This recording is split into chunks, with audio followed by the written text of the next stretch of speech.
Po, yung ating niluluto ay ginataang langka.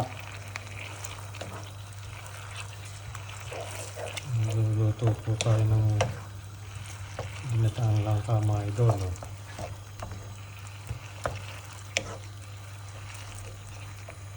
Bago ito po ang kaulam, sinaing na tambakol.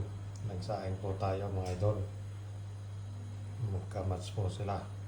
Ginataan langka at saka tambakol po. Yan po.